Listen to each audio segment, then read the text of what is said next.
You're listening to Barske Studio True Crime. The story you're about to hear is just one of many hidden in the shadows of Nordic history, based on true events. No emotions, no bias, just facts. Welcome to the Deep Dive. Today we're tackling a really complex and, frankly, difficult subject.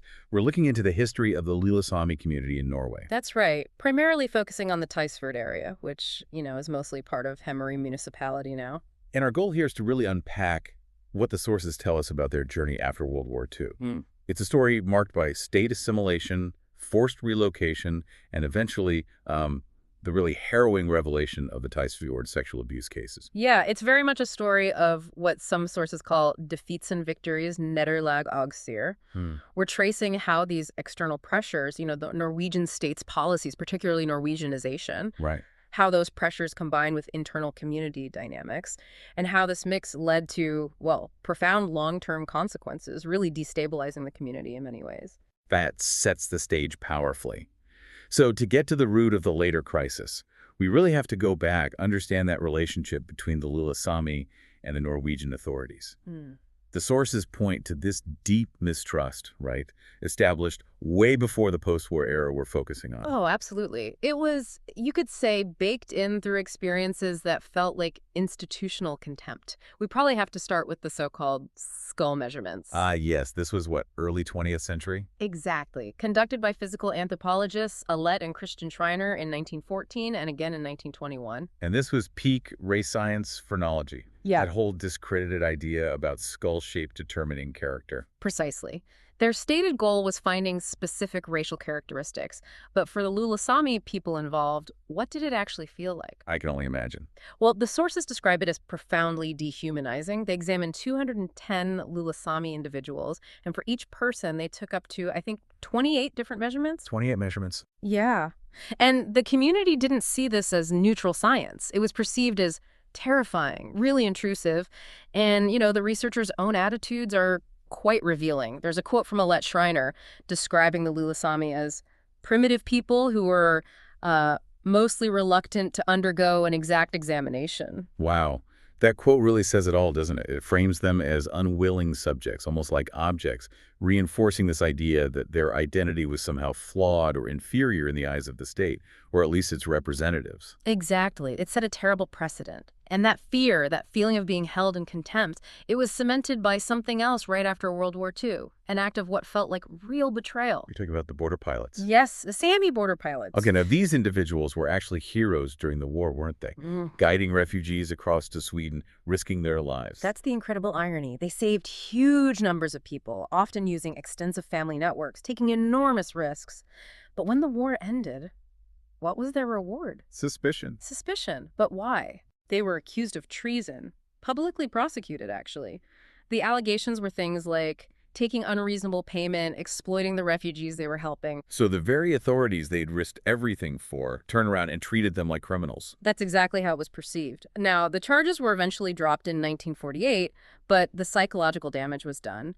It just confirmed this deep-seated Lillehammer belief that the Norwegian state couldn't be trusted, that their efforts would meet with ingratitude. And this pushed the community further into isolation, you mean? Yes, it directly contributed to that sense of needing to withdraw, to rely only on themselves. Okay, so you have this foundation of deep skepticism. Then, in the 1950s, the state shows up again. This time, not with calipers, but with welfare economics. Yeah. What was the issue they identified then? Well, the core issue was poverty, but it was tied to this massive economic shift happening post-war. The traditional Lillehammer way of life, this combination of fishing, small-scale farming, hunting, trading within the household, it was rapidly giving way to a need for cash. Right, the cash economy dependency. And in areas with large Lillehammer populations like Jordan, they were really struggling. The income gap was huge. How big are we talking? Well, in the 50s and 60s, sources say incomes in these areas were about half the average for rural Nordland generally. Add to that poor social conditions, worryingly high infant mortality, housing that was really substandard. You mentioned many homes lacked basic facilities. Yes, things like indoor water, toilets. This whole situation became politically labeled as the Hella problemet, the Hellamo problem. The Hella problem. Okay, so a problem defined by the state leads to a state solution. What was the big policy intervention here? It was called the Boligaksjonen, the housing action. It ran roughly from 1971 to 1979. Officially, the goal was tied to the welfare state ideal equality, bringing these communities up to the national standard of living. Okay, that sounds positive on the surface, but you mentioned earlier there was maybe a colder calculation behind it. Absolutely. The sources are quite clear on this. The state did the math and figured out that giving grants for people to relocate, to move away from these remote areas, was significantly cheaper than actually building the necessary infrastructure, power lines, roads, schools out in those isolated fjords and villages. So the economics trumped the cultural reality. Completely. It was cheaper to move the people than invest in the places they called home. How did this relocation actually happen? Well, the state provided aid, grants, which incentivized and sometimes economically forced families to move. They left these scattered settlements, places like Hellemoff, Jordan, and moved into more centralized areas like Drag or Helensburgh. This really does sound like social engineering. And here's where it turns truly devastating, right? This is what you mean by structural violence. Precisely. Because when these families relocated, they were completely cut off from their traditional livelihoods. They were moved to towns, but without the skills or, frankly, the opportunities to just slot into a wage-earning economy there. They lost the land for farming, the access to the sea for fishing. All of it. No land to farm, no place to keep boats, no access to the areas for hunting or gathering that had sustained them. The state essentially traded one kind of poverty, material poverty, in remote areas for another kind. Economic dependency and cultural loss in centralized towns. Creating dependence on welfare. Yes, many became involuntarily dependent on public support. Yeah. And this unemployment, this visibility of dependence, it fueled negative stereotypes among their Norwegian neighbors, being called lazy, shiftless. It was a devastating cycle. And the state even made it hard to go back, didn't they? There was something about the abandoned properties. Yes, this administrative measure, the Euro de la clearing, it was a declaration of inalienability placed on the properties left behind. Meaning they couldn't be used, sold, or transferred back. Effectively, it forced demolition. It wasn't just neglect. It felt like an active bureaucratic severing of the ties to their home places, a finality to the move. Wow. Okay, so given that intense pressure, that structural dismantling of their way of life, how did Lulasami identity and language even survive? This brings us to religion, doesn't it? It does, and it's complicated. Laestadianism, the religious revival movement that started back in the mid-1800s, played a really crucial role here. How so? During the peak of Norwegianization, the Laestadian congregation became the main public space where the Lulasami language was actually used, where traditions were maintained openly. So the church services, the gatherings, Yeah. they were in Lulasami. Predominantly, yes, especially in the more conservative firstborn direction. The congregation acted like a social anchor, a strong network. It was almost a kind of folk church, with the lay preachers, the predicantine, acting as informal community leaders by Deladare. A bastion against assimilation. Yeah. But you said it was complicated? Yes, because it was a double bind. While it protected the language and provided community cohesion, Laestadianism also enforced very conservative, patriarchal social structures. And critically, it fostered this intense culture of silence. The idea of forced forgiveness comes up in the sources. Exactly. The emphasis was overwhelmingly on maintaining the group's harmony and reputation. Internal conflicts, even serious issues like abuse, were expected to be handled internally. There was immense pressure not to involve outside authorities who were mistrusted and culturally incompetent anyway. And this internal focus, this resistance to outsiders, it even put them at odds with the new wave of semi-political activism in the 70s. For a time, yes. Some of the more conservative elements within the Laestadian community saw these new activists as, well, troublemakers, people who were stirring things up and potentially threatening the delicate balance they had managed to maintain. Okay, so there's this internal tension, but then things start to shift towards a more modern, outward-looking form of cultural assertion. Yes, and a key moment is the establishment of the Aron Lulasamisk Center in 1992. Located in Drag. Aaron, what was its significance? Aron represented a new kind of institution. It was knowledge-based, explicitly focused on revitalizing and promoting Lulasami language, culture, and history. It wasn't just about preservation, it was about active revitalization. Can you give an example? A really powerful one is the creation of Vurnak Samimana, a Lulasami-only kindergarten. The goal was immersion, ensuring the youngest generation grew up speaking the language fluently. They even brought in Sami-speaking grandparents sometimes to help teach. That's building from the ground up. Mm-hmm. Institutional healing, maybe. Creating a legitimate space for self-determination. Absolutely. And it gained recognition. It faced skepticism initially, but its success grew. The fact that the King of Norway officially opened the center in 1994 was hugely symbolic. It marked a kind of new era. A real victory, then. A profound victory of resilience, definitely. But, and this is the tragic connection, it happened against this backdrop of unresolved trauma, the deep wounds left by the Bolgatsjonen and everything that came before. Which leads us, inevitably, to the Tysfjord cases. The ultimate cost, perhaps, of all that structural violence and cultural disruption. That's how the sources connect it, yes. The scale of it. When it finally came to light nationally in 2016, it was just staggering, wasn't it? What did the police investigation find? The numbers are stark.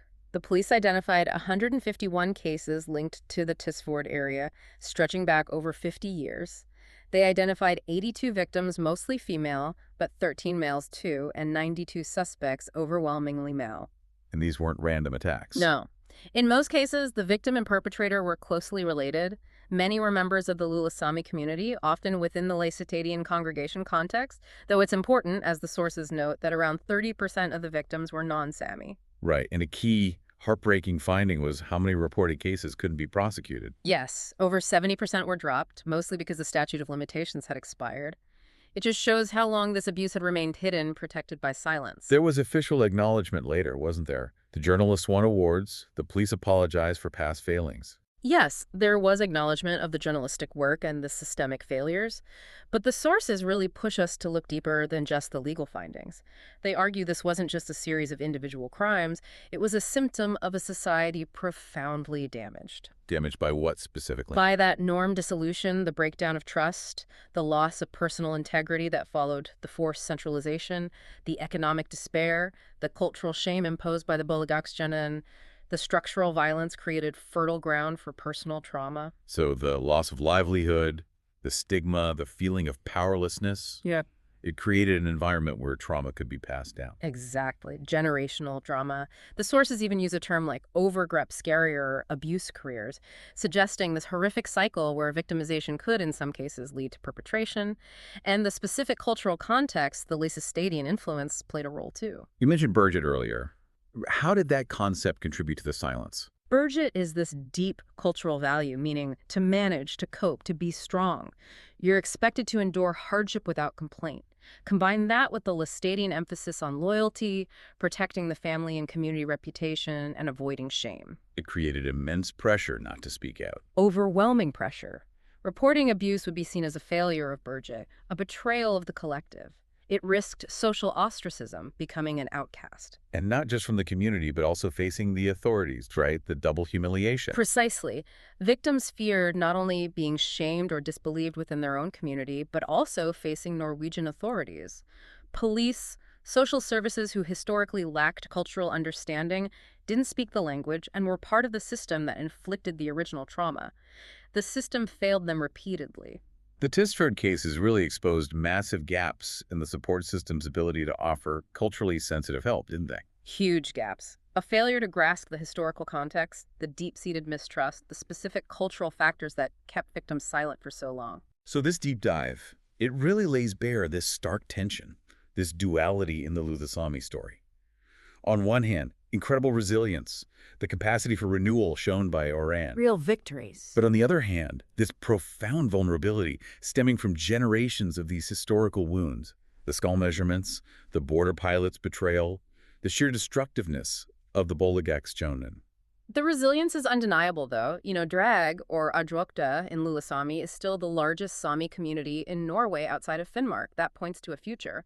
But healing from this collective trauma, it requires more than just acknowledging the past. What does it require? Strengthening those institutions, like ARN, certainly, but also tackling the ongoing social issues, improving economic prospects, ensuring health and social services are truly culturally and linguistically competent.